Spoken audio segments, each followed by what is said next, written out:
old bikes, and they do them up, and you know, they're able to. I don't know whether they give them to the community, but they're very, you know, reasonably priced, I think. So there's an understanding that actually not everyone can afford a bike, not everyone can afford an e-bike, and even the hire bikes that you get, you know, yes, they cost money. So, but as a community, this is where I believe we need to come together and say, how do we support those that, you know, it's going to be a higher proportion of their income to change their travel.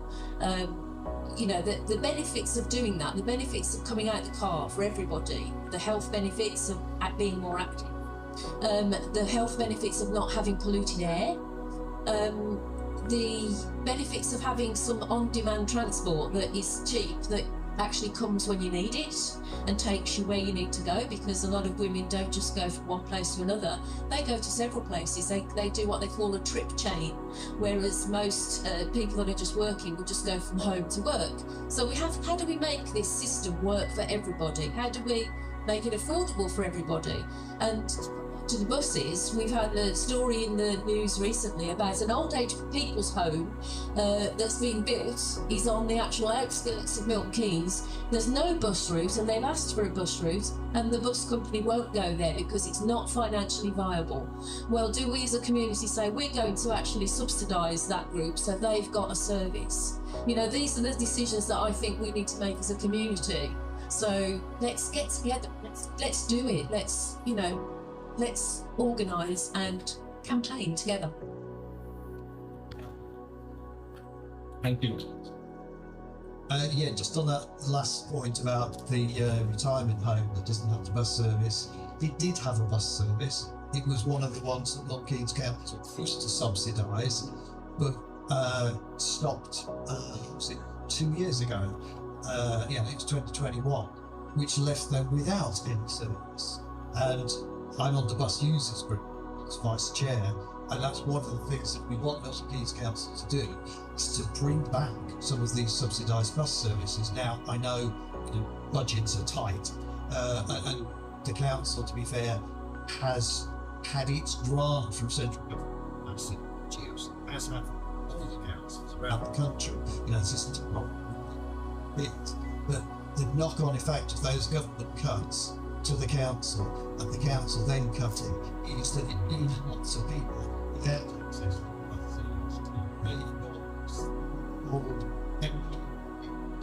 don't know if people are familiar with that. It's a sort of demand responsive transport system. I've used it a few times.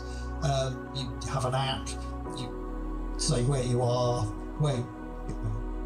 it puts the stuff into a big computer algorithm which allocates a vehicle to go and pick you up.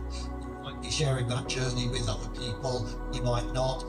So you can't guarantee when the vehicle will pick you up or what time you will arrive. So it's no good if you've got a health appointment, to get to school, to get to work.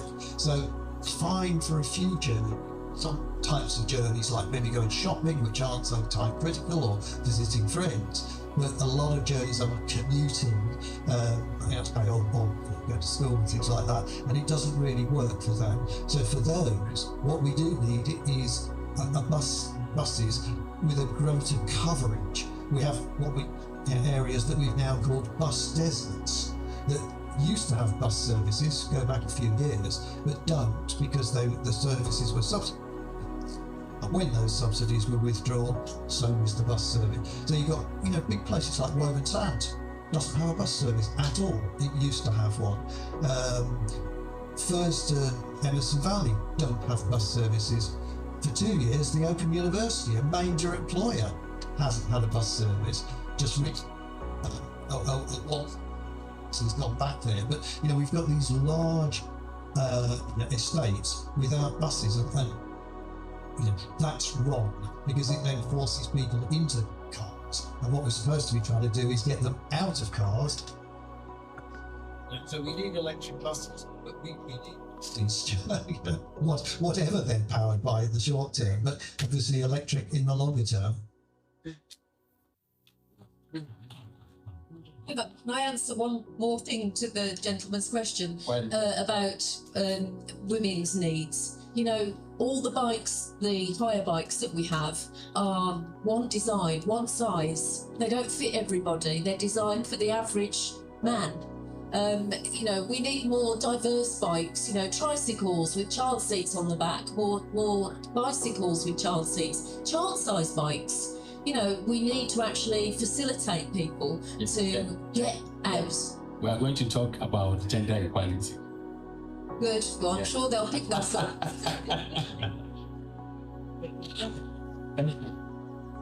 I think we've covered almost everything around the whole need of transport and all of that. For me, I think just to conclude, it would be that I would say what has happened in Melton, Keynes is it has gradually grown and the use of private vehicles have really increased. So moving people now to use public transport would be another campaign of that they need to do. And something that can make that work would be if they to look at zones. That's a very serious topic to talk about issues like this, because if you have low emission zones, that means that naturally discourages people from and they pop on and actually implement that. Then we have to look at the public transport system. Then Sorry, I think we're going to entertain the one last question. One question. Regarding electrification, actually, what does the world look like in the future when the world is electrified, and how do we deal with end of life lithium batteries and electric goods? We talk about saving the environment, but my concern is that we'll go into this electrification, and then in many generations' time, we'll be dealing about lithium leaching, unsafe disposal of lithium batteries. So what are the government doing? What are the government putting out there as an education to us as the ordinaries about how our future is actually going to be better for us going to nationally? There are some dangers around batteries, EMF radiation, and all these sort of things. Yeah, this question has been coming up recently. People are beginning to raise these concerns. And the first thing I would say if you look at the electric vehicle industry, which is very dynamic, we have what we call the second life EV batteries. So recycled electric vehicle batteries, as the batteries on buses are recycled and can be used as static electricity supply. So the issue, if it drops up to say 80% depth of discharge, so it can only carry 80% of its design capacity, that battery is no longer good for the buses. So at that point, it can be used recycled, and then you have what we call second life EV batteries. In my organization where I work, we have a department that deals with second life EV batteries, and they're used for a lot of shows. So if you have pop events, rather than having diesel generators here, would have second life batteries running the whole electricity supply here. So that's one aspect. But now the issue, when that second life battery runs out, what would be the outcome? I cannot give you that as we're moving along, we'll develop ways of disposing these batteries that will be environmentally friendly. One more question as well. So with electrification and electric vehicles, I see it as you either have two options, because you can get an electric vehicle, but it's going to cost you a lot of money. You're going to have to take it to your pocket to pay for this electric vehicle if you want to be driving. Or the other option is you can't drive your vehicle anymore. Go and take a public transport, share a car, as you may see in the future with automotive vehicles, autonomous vehicles.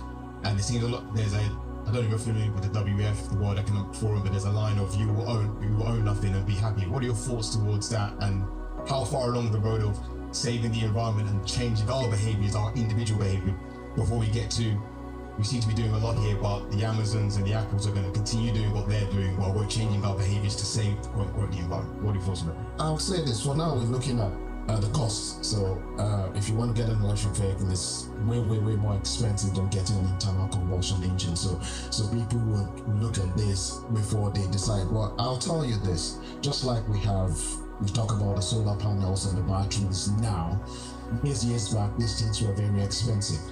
But as we research and the demand increases, the prices come down.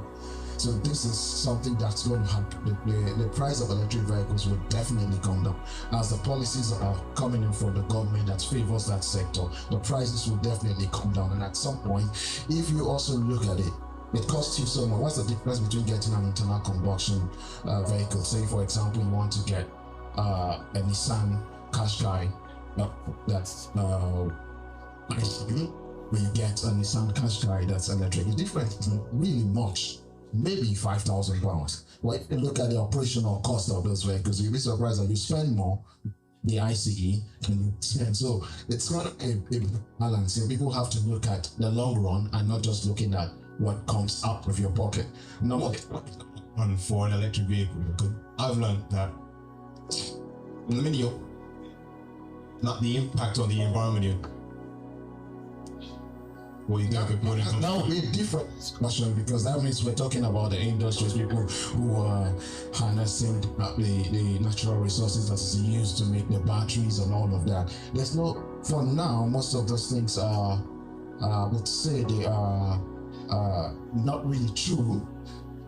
We have no scientific proof that this is what's happening. That they're actually messing up the environment by harnessing this, because I'm not seeing it, but it's just been there. We look at mining of the batteries, looking at it like mining oil and gas as well. So if it pollutes the environment, this also pollutes the environment. So we need to get to a point where we can agree that actually, if we are actually producing the electric vehicles, we're actually polluting the environment as well. Then we can now begin to. I guess we will get to that point too. 25 years time.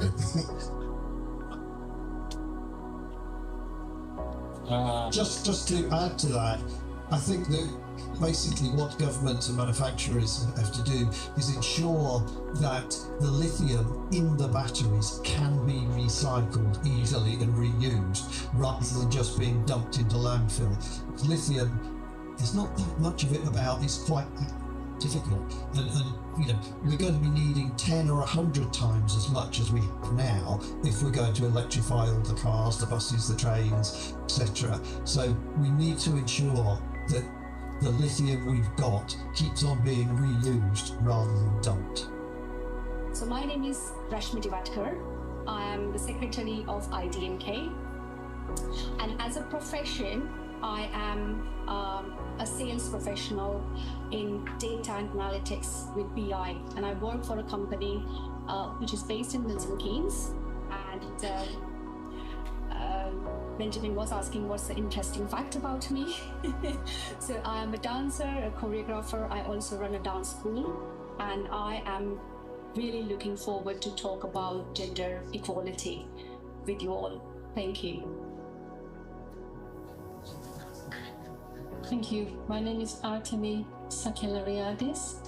I head up the Center for Studies on Inclusive Education based in Bristol. It's a national charity set up in 1982, so we're now 41 years old, and it works to promote equality and eliminate discrimination in education. And my personal particular passion is about disability equality, and I'll use the little time that I have to speak to you about that today. Thank you. Hi everyone, I'm Naomi. I wear many hats, but today I'm here to talk about access due to the lack of food. Also part of sustainable development goals by the United Nations. Thank you.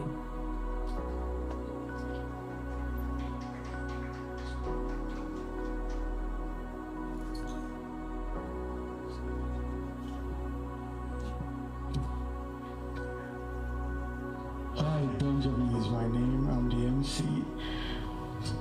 Hamza just stepped out for a quick relief, so I could take over and help to moderate this group. I have the honor of hosting 3 ladies talking about gender equality, inclusive education, and zero hunger. These are very, very important topic, of discussion. So let me start, with zero hunger.